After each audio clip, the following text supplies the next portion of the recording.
ada Woman Mentoring Woman untuk teenagers loh. Ikutan yuk! Nanti kita akan dimentorin oleh kakak dari GMCC supaya kita mengetahui tujuan hidup kita dan mencapainya.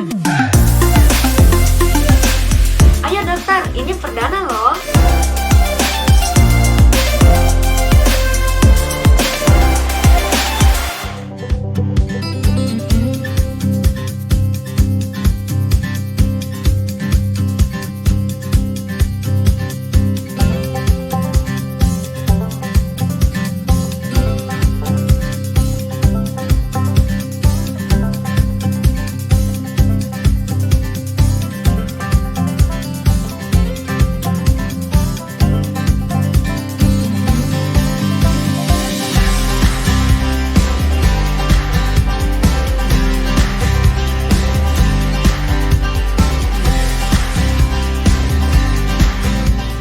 Mazmur 91 ayat 1-16. Dalam lindungan Allah, orang yang duduk dalam lindungan yang maha tinggi dan bermalam dalam naungan yang maha kuasa akan berkata kepada Tuhan, tempat perlindunganku dan kubu pertahananku, Allahku yang kupercayai. Sungguh, dialah yang akan melepaskan engkau dari jerat penangkap burung, dari penyakit sampar yang busuk. Dengan kepaknya, ia akan menudungi engkau, di bawah sayapnya engkau akan berlindung. Kesetiaannya ialah perisai dan pagar tembok. Engkau tak usah takut terhadap kedahsyatan malam, terhadap panah yang terbang di waktu siang, terhadap penyakit sampar yang berjalan di dalam gelap, terhadap penyakit menular yang mengamuk di waktu petang. Walau 1.000 orang rebah di sisimu dan 10.000 di sebelah kananmu, tetapi itu tidak akan menimpamu. Engkau hanya menontonnya dengan matamu sendiri dan melihat pembalasan terhadap orang-orang fasik. Sebab Tuhan ialah tempat perlindunganmu, yang maha tinggi telah kau buat tempat perteduhanmu. Malapetaka tidak akan menimpa kamu, dan tulah tidak akan mendekat kepada kemahmu. Sebab malaikat-malaikatnya akan diperintahkannya kepadamu untuk menjaga engkau di segala jalanmu. Mereka akan menantang engkau di atas tangannya, supaya kakimu jangan terantuk kepada batu. Singa dan ular tedung akan kau langkahi. Engkau akan menginjak anak singa dan ular naga. Sungguh hatinya melekat kepadaku, maka aku akan meluputkannya. Aku akan membentenginya, sebab ia mengenal namaku. Bila ia berseru kepadaku, aku akan menjawab. Aku akan menyertai dia dalam kesesakan. Aku akan meluputkannya dan memuliakannya. Dengan panjang umur akan kukenyangkan dia, dan akan kuperlihatkan kepadanya keselamatan daripadaku. Shalom saudara, pada Voice Adventist hari ini kita akan melanjutkan pembahasan mengenai Gender Identity Challenge dan LGBTQ bagian yang kedua. Saudara, kita semua harus mengerti bahwa gender identity itu berpengaruh pada perilaku seksual dalam hal ketertarikan fisik dan hasrat seksual seseorang. Maka dari itu kita semua harus mengerti bahwa gender identity seseorang harus benar terlebih dahulu, baru kita bisa membahas mengenai ketertarikan fisik dan hasrat seksual seseorang, termasuk yang menyimpang seperti LGBTQ. Agar saudara lebih mengerti, ada perbedaan antara ketertarikan fisik dengan hasrat seksual.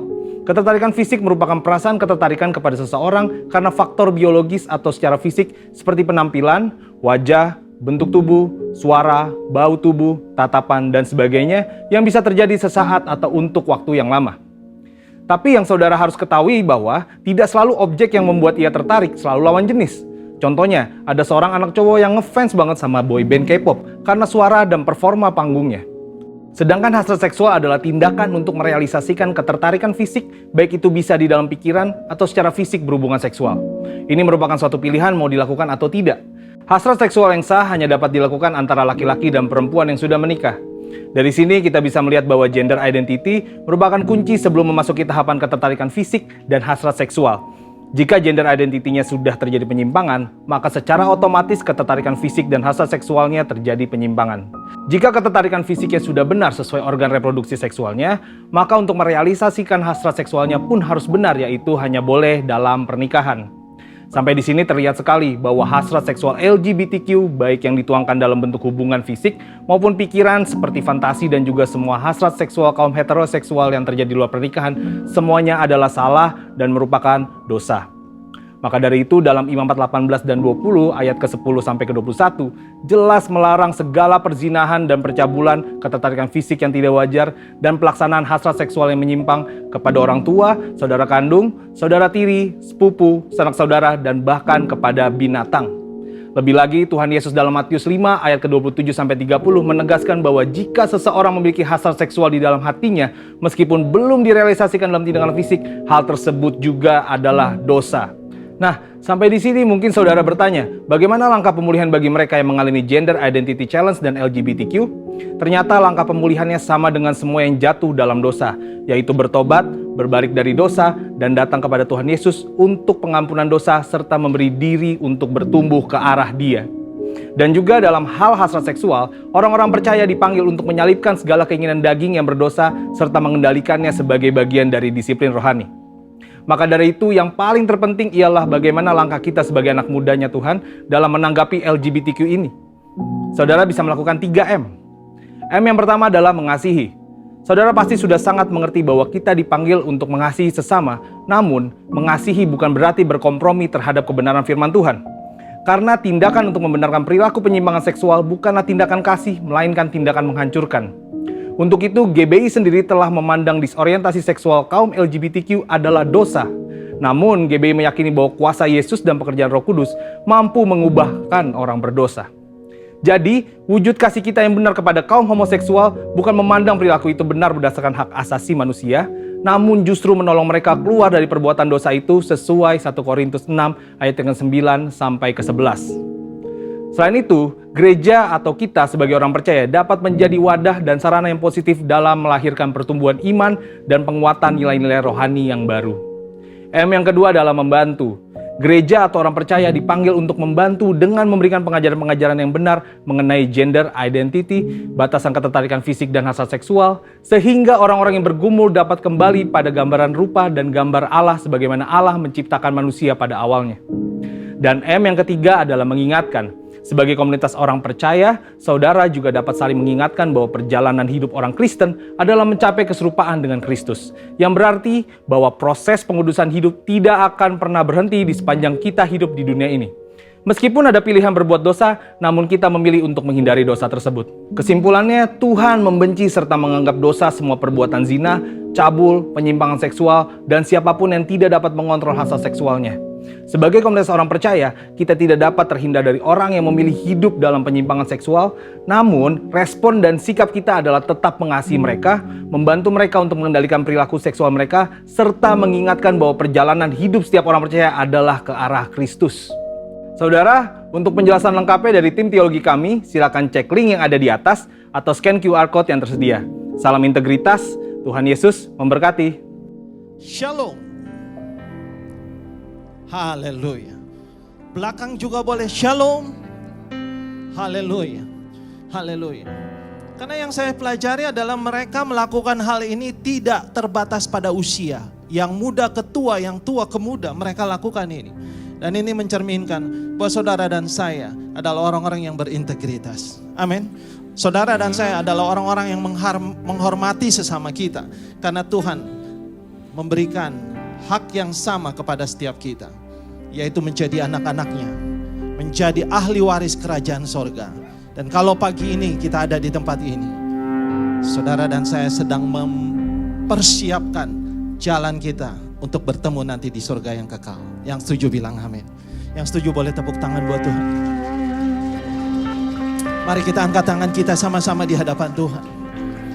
Mari naikkan syukur, ucap syukur pagi ini. Katakan terima kasih Tuhan.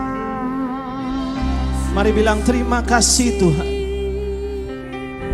It's only by your grace. Semua karena kasih karunia Tuhan. Semua karena anugerahnya.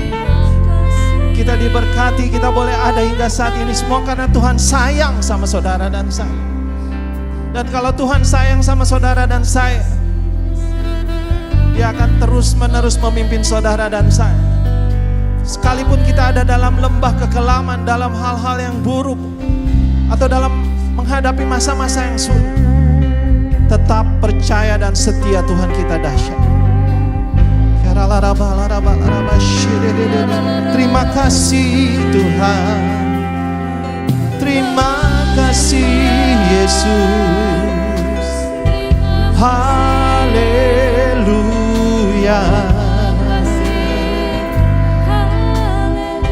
Kau sungguh baik Tuhan. Kami percaya kasih-Mu dahsyat atas kami. Dan kami selalu hidup dalam kebaikan demi kebaikan yang daripada-Mu Tuhan. Thank you Jesus. I love you Lord. For your mercy never fails me. All my days I've been held in your hands. The moment that I wake up till I lay my head, I will sing of the goodness of God. And all my life you have been faithful. In all my life you have been so good. Every breath that I am able, oh, I will sing of the goodness of God. Silakan duduk Bapak Ibu Saudara. Katakan bersama, I love your voice. You have led me through the fire. In the darkest night, you are close like no other. I know you as the Father, I've known you as a friend, and I have lived in the goodness of God. Yes, Lord. And all my life you have been faithful. All my life you have been so good. Every breath that I am able, oh, I will sing of the goodness of God. And all my life you have been faithful. All my life you have been so good. Every breath that I am able, oh, I will sing of the goodness of God. Sekali lagi katakan, I love you Lord. I love you Lord. Yes.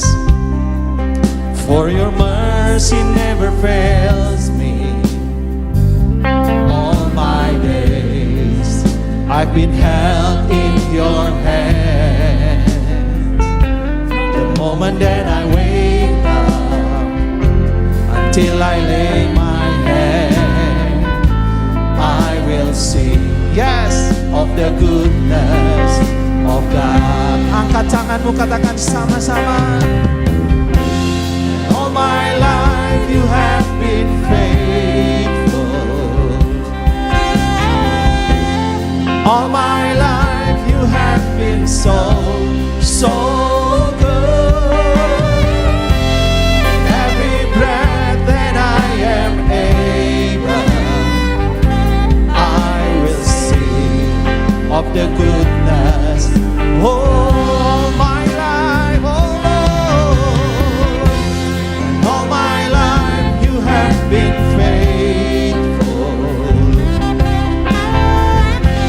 And all my life you have been so good. Every breath that I am able, oh, I will sing of the goodness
Yes, Lord.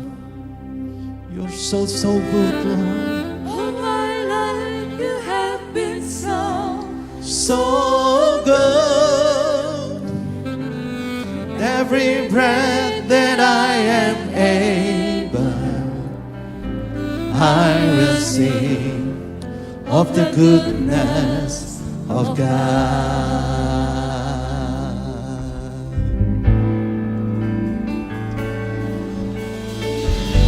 When all my life you have been faithful. Yes, you are, Lord. With all my life you have been so good. With every breath that I am able, oh, I will sing of the goodness of God. Let's worship Him. Kami hidup dari kebaikan demi kebaikan-Mu Tuhan. Kami hidup dari kesetiaan demi kesetiaan-Mu. Seringkali kami gagal, seringkali kami jatuh, tapi tangan Tuhan yang kuat dan kokoh kembali mengangkat kami, kembali memegang kami, kembali menuntun kami, sehingga kami hidup dari satu kebaikan kepada kebaikan, kepada kebaikan, kepada kebaikan Tuhan.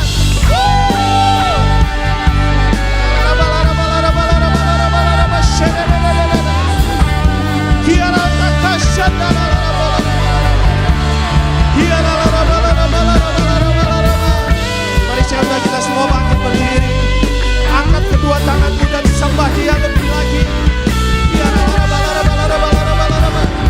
Terus sembah Dia.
Sambil tepuk tangan di atas kepala kita setuju, katakan amin.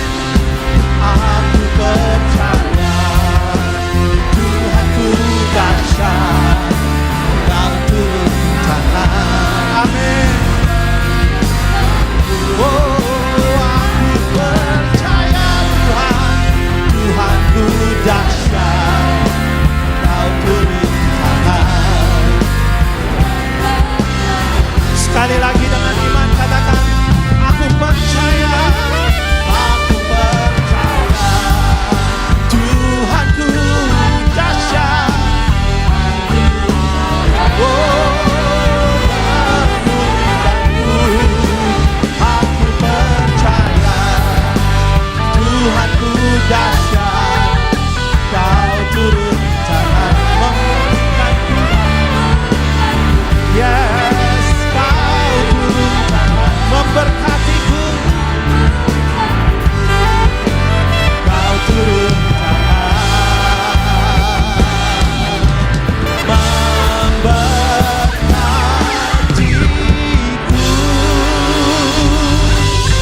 Beri sorak-sorai yang lebih lagi buat Tuhan. Katakan haleluya.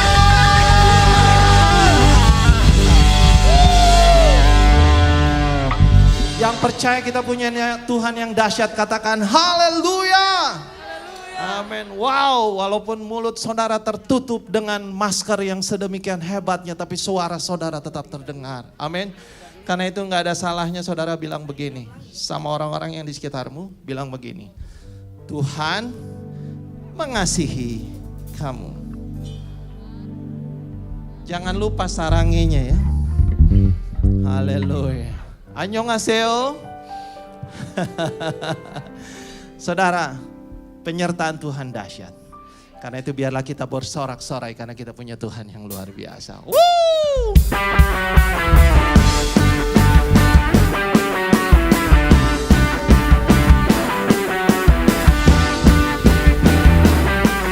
Sama-sama nyanyi siang. Katakan.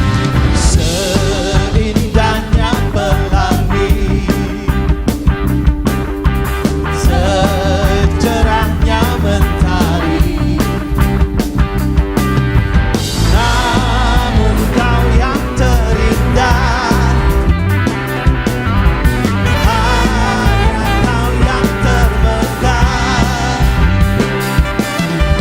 Walau badai menghadang dan bumi pun bergoncang, namun Tuhan setia menjagaku, menjagaku. Lambaikan tanganmu, katakan bersama. Dengan kasih-Mu sepanjang hidupku, dengan darah-Mu tebus dosaku.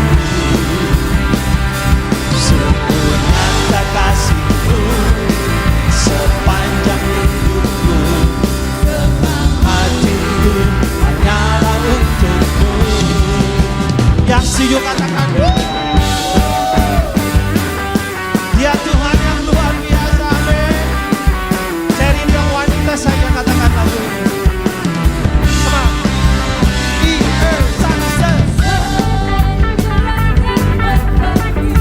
Amin.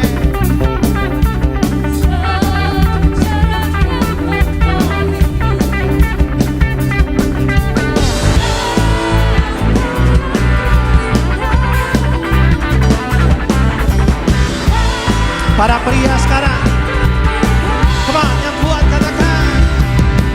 Walau badai menghadang dan bumi pun bergoncang, namun kau kan setia.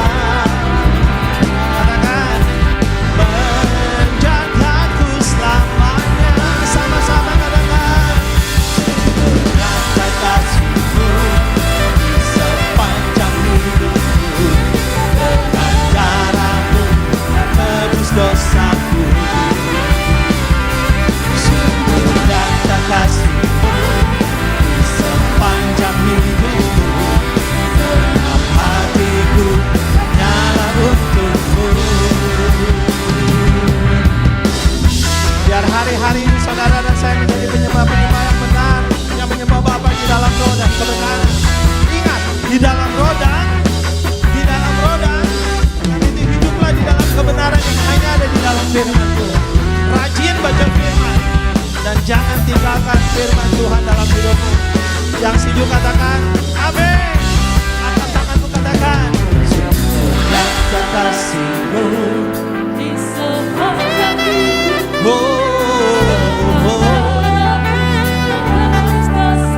Sungguh nyata,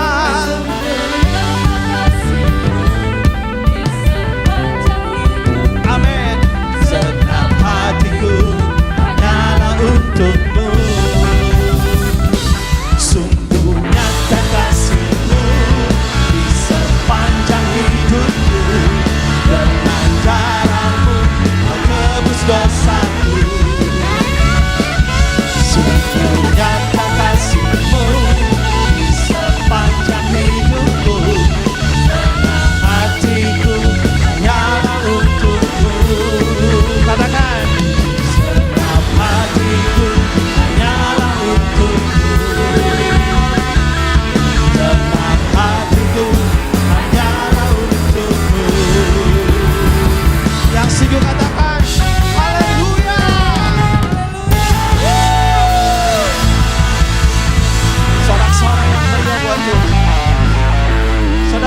saudara hidup dalam kebenaran firman Tuhan? Amin. Tuhan akan memberkati dengan berlimpah. Yang setuju tepuk tangan buat Tuhan. Yang setuju beri tepuk tangan yang paling meriah buat Tuhan.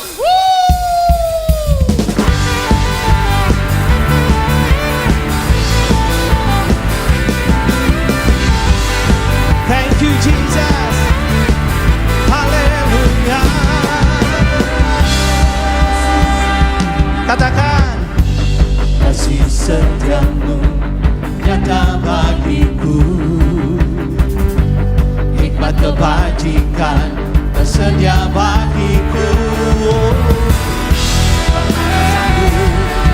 Lupakan segalanya,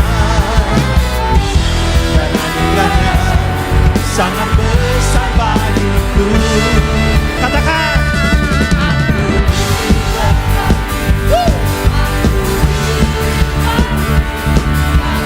alasanku menyediakan.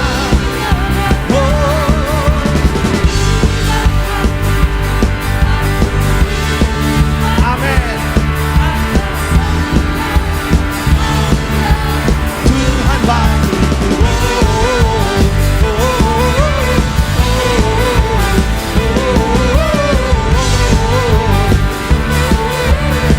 Mari saudara saja dengan iman katakan bersama.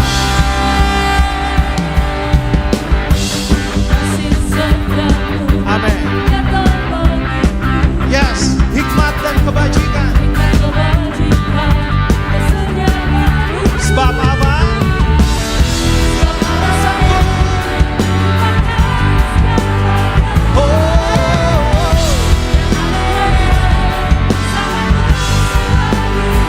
Sambil angkat kedua tangan katakan, aku diberkati.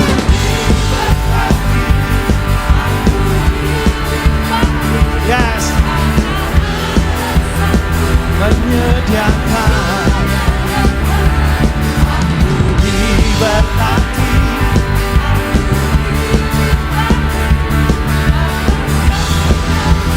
Anugerah Tuhan bagiku.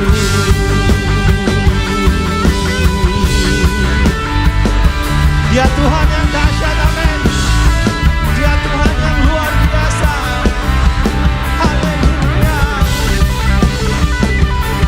Haleluya. Angkat kedua tangan di sisi saudara. Katakan sama-sama yuk. Sebab Allah sanggup limpahkan segalanya, dan anugerahnya sangat besar bagiku. Sebab Allah sanggup limpahkan segalanya. Katakan, dan anugerahnya sangat besar Bagiku sekali lagi. Sebab Allah sanggup limpahkan. segalanya.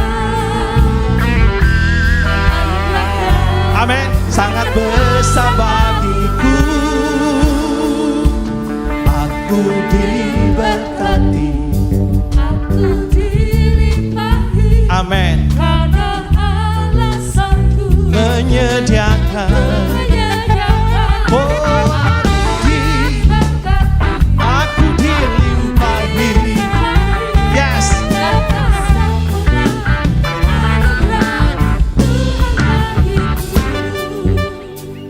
Dari tadi lagu ini ceritanya gua terus. Aku terus.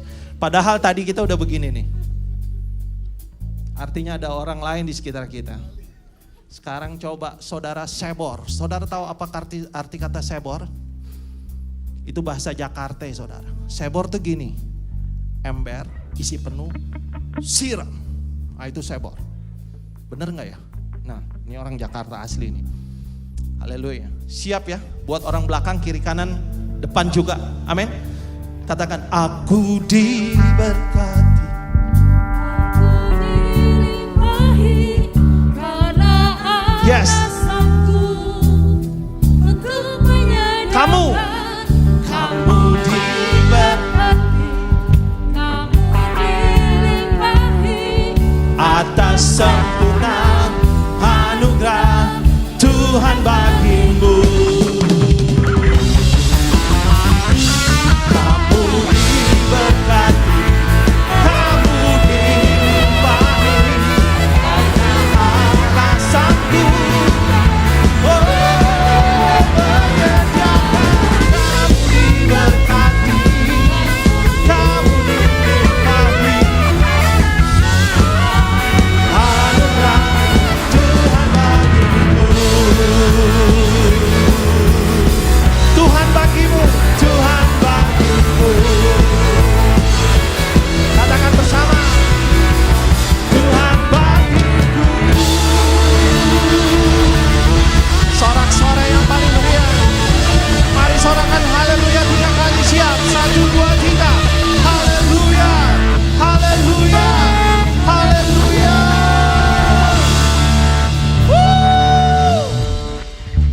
Coba lihat orang-orang yang ada di sekelilingmu, adakah muka yang diberkati? Amin, amin. Kita akan siapkan hati kita pada siang ini untuk kita sama-sama diberkati lewat firman Tuhan. Karena firman Tuhan adalah jalan, kebenaran, dan hidup. Dan kita akan dapat sampai kepada Bapa ketika kita melakukan kebenaran firman itu. Thank you Jesus. Haleluya, haleluya. Kemanakah aku dapat pergi, menjauhi rohmu yang suci, kau sahabat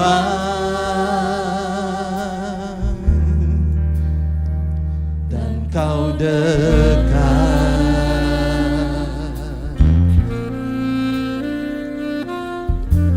Bahkan seluruh pengabdianku tak bisa membalas kesetiaanmu, sungguh mulia dan berharga,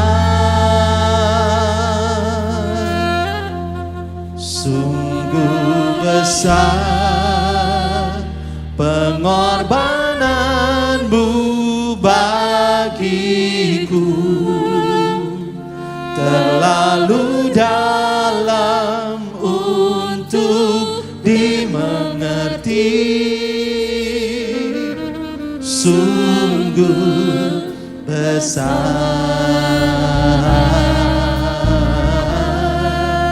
sungguh indah yang kau pikirkan tentangku, tak terselami bagiku, sungguh indah. Katakan, kemanakah aku dapat pergi? Kemanakah aku dapat pergi, oh Tuhan, menjauhi rohmu yang suci, kau sahabat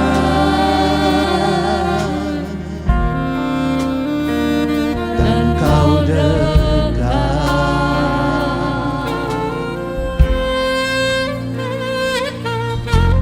Bahkan seluruh pengabdianku tak bisa membalas kesetiaanmu, sungguh mulia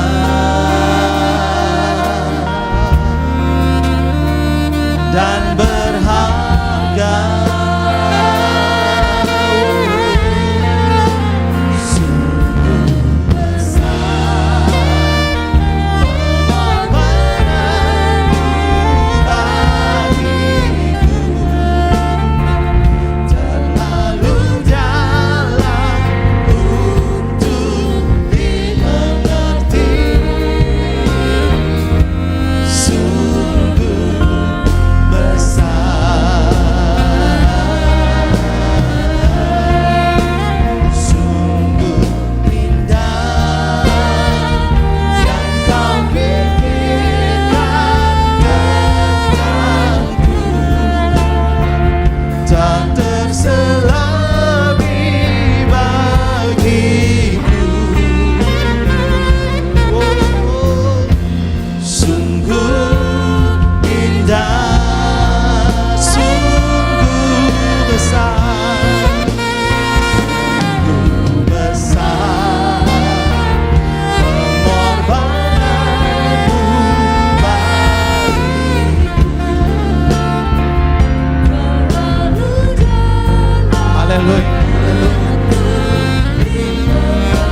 Tidak kerasa 9 minggu sudah saya berada di kelas Man to Man ini.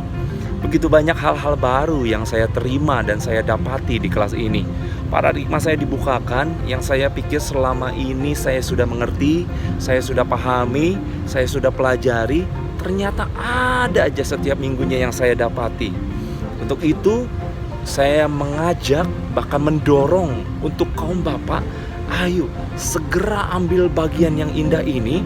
Untuk sama-sama kita mau belajar, sama-sama kita mau dibentuk, sama-sama kita mau merendahkan diri untuk semakin serupa dan segambar dengan Dia. Segera daftarkan dirimu dan sampai jumpa di next season. Oke? God bless you all. Deklarasi Pentakosta ketiga. 1. Pencurahan Roh Kudus yang dahsyat di zaman now. 2. Penuaian jiwa yang terbesar dan terakhir. 3. Bangkitnya generasi Yeremia, penuh Roh Kudus, cinta Tuhan Yesus, tidak kompromi dengan dosa, dan akan bergerak memenangkan banyak jiwa. 4. Dari Indonesia ke bangsa-bangsa, dari timur ke barat, dan akan kembali ke Yerusalem. 5. Kuasa untuk menyelesaikan amanat agung Tuhan Yesus. Haleluya, haleluya, haleluya. Shalom, selamat pagi. Saya senang sekali bertemu dengan Bapak Ibu semua pada pagi hari ini. Dan tema kita pagi hari ini adalah tentang pemuridan. Ya, saya beri judul Ikutlah Aku. Namun saya ingin mengajak ke Bapak Ibu semua untuk lebih dahulu kita melihat Matius pasalnya yang ke-28. Ayatnya yang ke-18 sampai dengan ayatnya yang ke-20. Matius 28 ayat 18 sampai 20 saya akan bacakan buat kita semua. Yesus mendekati mereka dan berkata, "Kepadaku telah diberikan segala kuasa di sorga dan di bumi. Karena itu, pergilah, jadikanlah semua bangsa muridku, dan baptislah mereka dalam nama Bapa dan Anak dan Roh Kudus. Dan ajarlah mereka melakukan segala sesuatu yang telah kuperintahkan kepadamu. Dan ketahuilah, aku menyertai kamu senantiasa sampai kepada akhir zaman." Ada satu panggilan dari Tuhan buat setiap kita untuk pergi dan menjadikan semua bangsa murid. Nah, pertanyaannya sekarang menjadi yang kita muridkan ini siapa? Apakah orang Kristen atau orang yang mungkin belum percaya pada Yesus? Siapa yang harus kita muridkan sebenarnya? Nah, lewat Matius 28 kita bisa belajar bahwa ketika Tuhan berkata, "Aku ingin kamu memuridkan," maka Tuhan sedang berbicara satu visi yang global. Ya, pemuridan itu nggak sekedar berbicara tentang gereja atau orang-orang Kristen. Pemuridan itu bicara sesuatu yang global. Makanya ada pemuridan yang dilakukan kepada orang-orang yang belum percaya. Pemuridan macam apa itu? Ya, kita memuridkan mereka lewat apapun juga. Contohnya ada kelas cara menjahit. Atau kalau di daerah-daerah pedalaman ada kelas cara membuat batik. Atau membuat kain-kainan. Atau di rumah junior kita juga ada kelas sekolah sepak bola. Nah, itu cara kita untuk memuridkan dunia secara tidak langsung. Mereka berkumpul, mereka belajar sepak bola, mereka belajar cara memasak, mereka belajar cara membuat kain. Dan lewat interaksi hari demi hari, disitulah kita mulai memberitakan tentang Kristus. Jadi siapa yang bisa memuridkan? Semua orang di tempat ini bisa memuridkan. Karena setiap orang diberikan oleh Tuhan satu talenta setidaknya. Saudara pasti bukan orang sembarangan hadir di sini. Ada di antara saudara mungkin CEO, siapa yang tahu? Di antara saudara di sini ada yang bisnismen dengan pengalaman sudah puluhan tahun. Ya, Bukan berarti karena saudara duduk di bangku jemaat, saudara nggak tahu apa-apa dan saudara nggak bisa apa-apa. Saya merasa di tempat ini ada orang-orang yang potensial, orang-orang yang sebenarnya bisa untuk mulai memuridkan dengan apa yang saudara punya. Kalau saudara adalah seorang bisnismen, saudara memiliki satu perusahaan, maka saudara bisa mulai memuridkan pegawai saudara. Caranya gimana? Dengan hal yang sangat sederhana. Buat nilai-nilai value dalam perusahaan saudara, yang salah satunya adalah integritas. Dari situ nanti pegawai saudara akan penasaran, kenapa kok Bapak menekankan integritas? Dan mereka mulai melihat kehidupan saudara yang penuh dengan integritas. Bukankah itu memuridkan? Nah, ketika konsep pemuridan kita hanya pikirkan itu ada dalam gereja, ya nanti semua orang, saya nggak bisa Pak, saya nggak mampu Pak, saya belum bisa. Tapi kalau kita lihat konsep pemuridan adalah memuridkan bangsa-bangsa, everybody can. Asal punya hati. Ya, pemusik-pemusik, mereka bisa memuridkan. Pada saya kenyataannya mungkin sudah. Ada yang sudah mengajar, ada yang sudah memberikan training, pelatihan-pelatihan, coaching, klinik, and everything. Jadi saudara, kita semua bisa untuk memuridkan. Nah, ini harus kita pahami dan percaya dulu. Karena kalau tidak, ya kita nggak bisa dipakai Tuhan lebih jauh dari itu. Setiap kita bisa memuridkan. Sekarang tinggal saudara tanya sama Tuhan, saya harus mulai dari mana? Apa langkah awal yang bisa saya lakukan Tuhan? Berdasarkan pengetahuan yang saya miliki. Saya ingat ada seorang ibu, dia punya masalah keluarga. Suaminya meninggalkan dia, suaminya suka bawa perempuan datang ke rumah di depan anak-anaknya. Dia cerita ketika itu sama saya, ketika saya selesai khotbah di satu gereja. Dia bawa 2 anaknya perempuan, dia cerita, dan saya pikir, wah ini ibu luar biasa sekali. Tapi tahukah saudara, waktu dia maju ke depan, saya pikir dia minta didoain keluarganya. Dalam artian, Pak doain suami saya biar bertobat. Ternyata enggak. Dia bilang, saya udah mempercayakan suami saya sama Tuhan Pak. Saya percaya Tuhan mendengar doa seorang istri, Tuhan mendengar doa anak-anak. Yang saya mau minta dukungan doa buat Bapak adalah, saya sedang mencoba mengontrak sebuah rumah untuk saya jadikan tempat pemuridan bagi perempuan-perempuan yang mengalami peristiwa seperti saya. Jadi Pak doakan supaya kalau saya bisa dapat rumah itu, Tuhan menyediakan dananya dan Tuhan membawa orang-orangnya. Saya pikir ini luar biasa ini. Yang ini hebat. Kenapa? Karena sekalipun dia sedang dalam pergumulan luar biasa, dia merasakan panggilan itu untuk memuridkan. Saudara, saya ingin katakan satu hal. Kalau saudara cari waktu yang tepat, timing yang tepat, atau bahkan saudara ingin merasa cukup pantas untuk memuridkan, mungkin nanti, entah kapan. Tetapi kalau bahasa Inggrisnya begini, if you are at your lowest moment and you want to evangelize and you want to disciple somebody, it's the right thing and the right moment. Justru ketika Anda sedang dalam posisi berada di bawah, sedang hancur-hancuran, sedang terpukul luar biasa, dan Anda berkata, Tuhan aku mau. Lewat pengalaman yang menghancurkan hidupku ini, ada orang-orang yang diubahkan. Saudara pikir murid-murid waktu dimuridkan sama Yesus dan diutus berdua-dua udah jadi sempurna semua? Enggak. Nah, kalau saya bawa saudara buka Matius pasalnya yang ke-10. Dalam Matius 10 ayat 1 dikatakan begini, Yesus memanggil ke-12 muridnya dan memberi kuasa kepada mereka untuk mengusir roh-roh jahat dan untuk melenyapkan segala penyakit dan segala kelemahan. Dan ayat 2, ayat 3, ayat 4 yaitu membicarakan tentang siapa aja nama-nama murid-muridnya. Ayat 4 berkata begini, ada Simon orang Zelot dan Yudas Iskariot yang mengkhianati dia.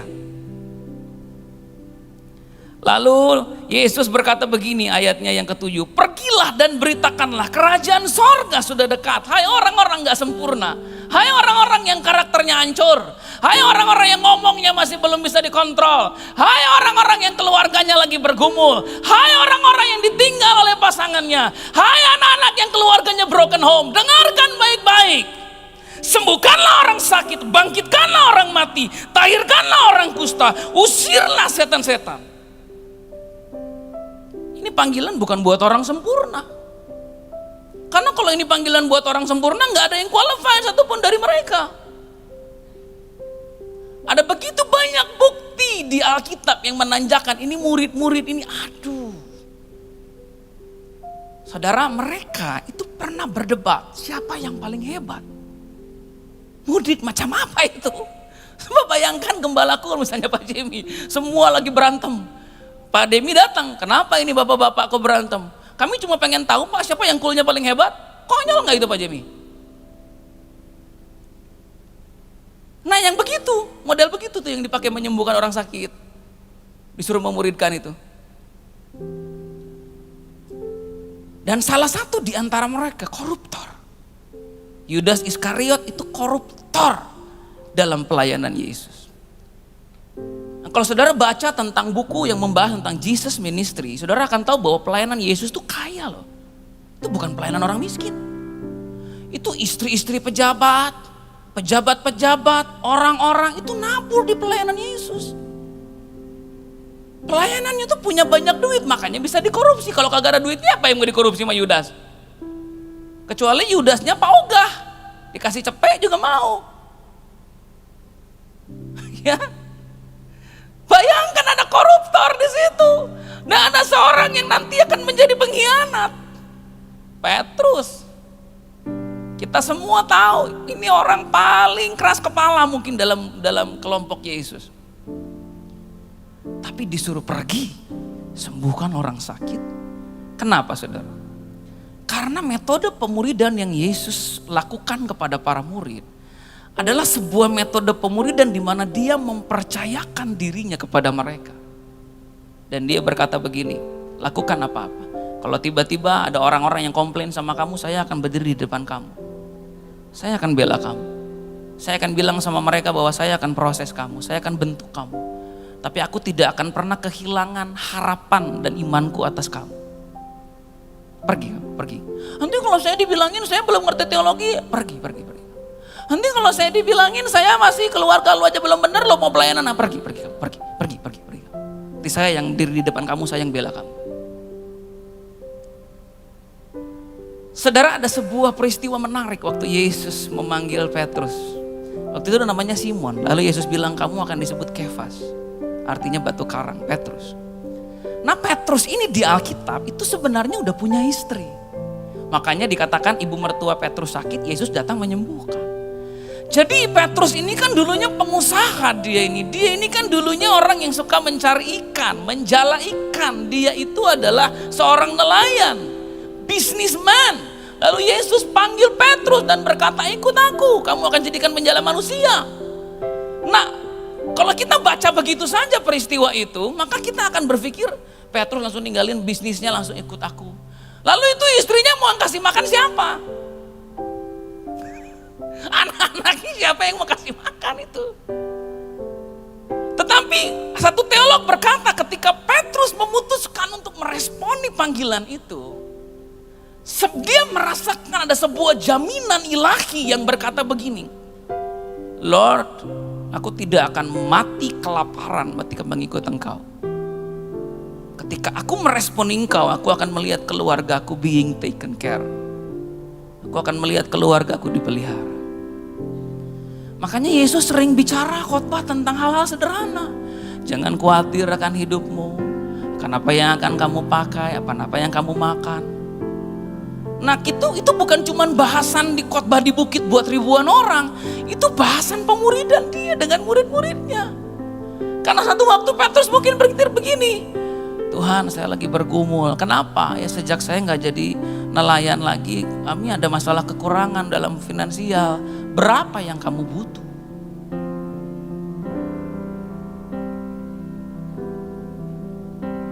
Kamu perlu berapa buat sekolah anak kamu, Petrus? Masih ada makanan gak di rumah kamu, Petrus? Tapi kalau Tuhan tunggu Petrus kaya raya dulu baru memuridkan, kapan? Jadi setiap kita ini dipanggil untuk memuridkan, untuk memberitakan tentang Kristus itu, untuk bisa memberi dampak buat hidup orang lain. Kapan? Sekarang. waktunya. Setiap kita dipanggil untuk memuridkan, saudara. Dan ada kalanya panggilan Tuhan buat saudara untuk memuridkan orang-orang di luar sana. Saya percaya kok Bapak Gembala, Pak Pastor Paulus Suryajaya, dan setiap leaders akan bangga sama saudara. Karena sekalipun saudara mungkin kelihatannya tidak terlalu memberi dampak di dalam gereja, tapi saudara melakukan sesuatu yang dahsyat di luar sana. Dan ketika saudara datang dan berkata, Pak tolong saya Pak Gembala, Pastor tolong saya, kenapa?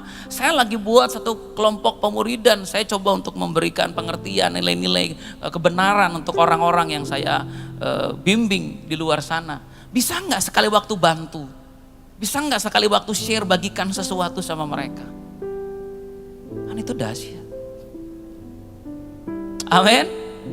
Iya. Makanya kita semua dipanggil untuk muridkan. What can you do? Muridkan orang-orang. Saya ingin bacakan lagi sama saudara satu ayat firman Tuhan dalam Matius pasal 10. Dalam Matius 10 ayat 16 dikatakan begini. Lihat, aku mengutus kamu seperti domba ke tengah-tengah serigala. Sebab itu hendaklah kamu cerdik seperti ular dan tulus seperti merpati. Kita diumpamakan seperti domba yang diutus ke tengah-tengah serigala. Nah, kata kamu ini siapa di sini Matius 10 kamu ini? Apakah kamu itu bicara Petrus saja? Kamu itu bicara Yohanes saja? Atau kamu itu bicara tentang siapa? Nah, kita temukan jawabannya kalau kita melihat dalam Lukas pasal 10. Karena peristiwanya kurang lebih sama. Dan dalam Matius pasal 10 ayat 1, itu juga peristiwanya kurang lebih sama. Dikatakan begini, Yesus memanggil ke-12 muridnya dan memberi kuasa kepada mereka untuk mengusir roh jahat dan untuk melenyapkan segala penyakit dan segala kelemahan. Inilah nama ke-12 rasul itu. Simon yang disebut Petrus, Andreas saudaranya, Yakobus anak Zebedeus, Yohanes saudaranya, Filipus, Bartolomeus, Thomas, Matius, Yakobus anak Alfeus, dan Tadeus, Simon orang Zelot, Yudas Iskariot. Jadi waktu Yesus bilang aku mengutus kamu ke tengah-tengah serigala, dia gak lagi bicara tentang satu orang. Dia sedang berbicara tentang sekelompok orang yang keutus ke tengah-tengah serigala.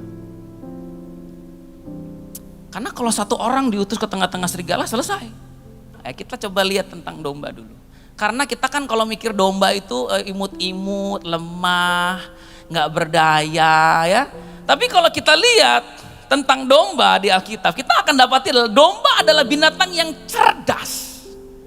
Ya, dengan ingatan yang sangat kuat dan kemampuan membedakan dan mengenali bahaya.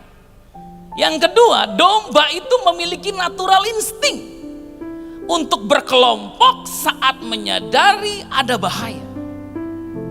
Jadi waktu Yesus bilang aku mengutus kamu ke tengah-tengah serigala, itu enggak bicara tentang satu orang diutus, lo mati-mati, hidup-hidup, enggak.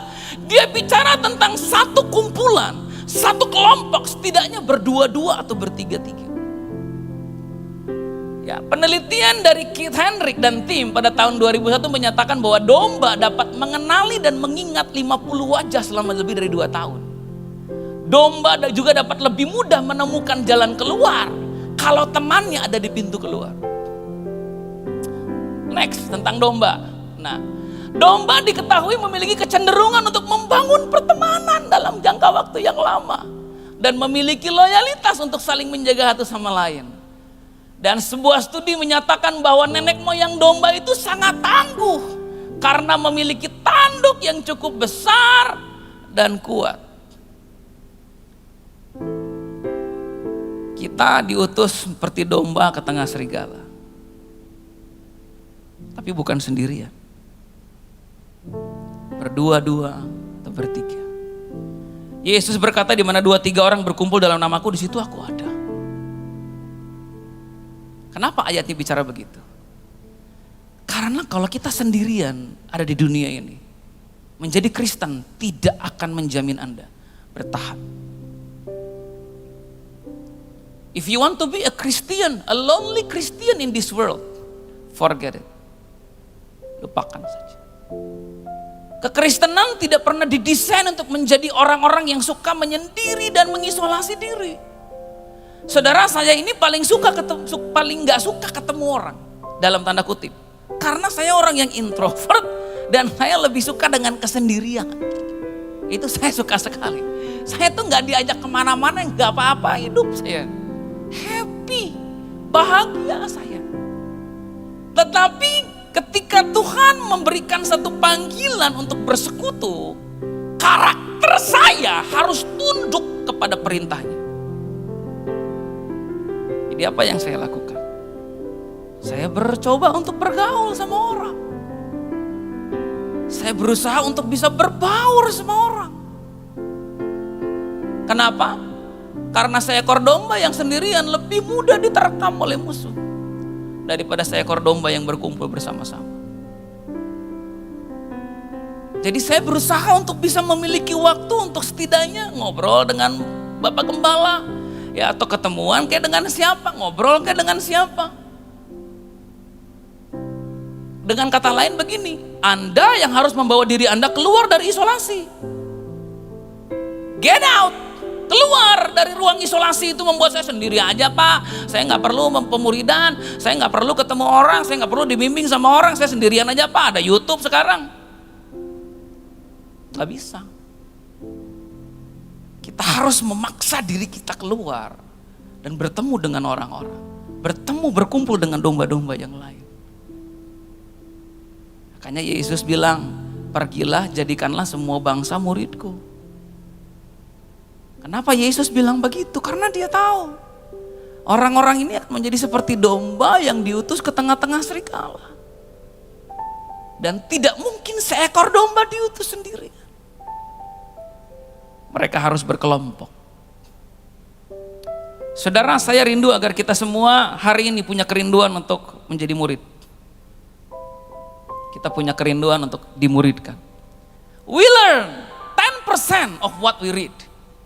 20% of what we hear. 30% dari apa yang kita lihat. 50% kita belajar dari apa yang kita lihat dan kita dengar. 70% kita belajar dari apa yang kita diskusikan satu sama lain. 80% kita belajar dari apa yang kita alami secara korporat, praktis. Dan 95% kita belajar dari apa yang kita ajarkan. Jadi kalau mau belajar dengan cepat, ngajar orang.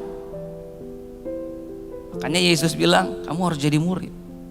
Kalau kamu gak jadi murid, pertumbuhan kamu tuh lamban sekali. Lamban kamu. Tapi kalau kamu mulai jadi murid, setidaknya kamu mulai berdiskusi dengan orang, sharing dengan orang, berbagi dengan orang, kamu akan bertumbuh dengan cepat. Karena 95% kita belajar dari apa yang kita ajarkan sama orang. Siapa yang bisa memuridkan? Semua bisa. Pak, saya belum ngerti teologi, ya cari juga yang belum ngerti. Bikin kelompok, yang gak ngerti dengan yang gak ngerti, berdiskusi. Lalu kalau masih belum ngerti juga, panggil Pak Jemi. Pak, tolong Pak, saya buat kelompok pemuridan baru 3 orang Pak, sama-sama kagak ngerti Alkitab. Tapi Pak Jemi tolong dong ngajarin, tolong dong dibimbing kami ini. Pak Jemi datang ngajarin, udah itu Pak Jemi pergi. Diskusi lagi bertiga.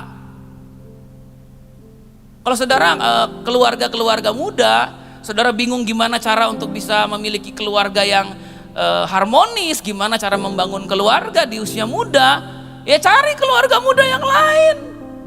Bikin komunitas kecil. 2 pasang, 3 pasang, berdiskusi, sharing. Lalu bilang, Pak Jemi, kami baru bangun komunitas pasangan muda. Datang dong Pak, bimbing. Pertumbuhan rohani kita akan melesat dengan sangat luar biasa. Tapi kalau kita cuma mau hidup sendirian di bumi ini, gak ada standarnya di Alkitab hidup sendirian di bumi ini. Di Alkitab kita perlu setidaknya 2-3 orang berkumpul dalam namaku. Di situ aku ada dan aku akan mengajar mereka. Saya rindu saudara di masa pandemik ini ada muncul kul-kul yang baru. Gak usah banyak-banyak 12, enggak 3 orang. Tapi ayo bangun.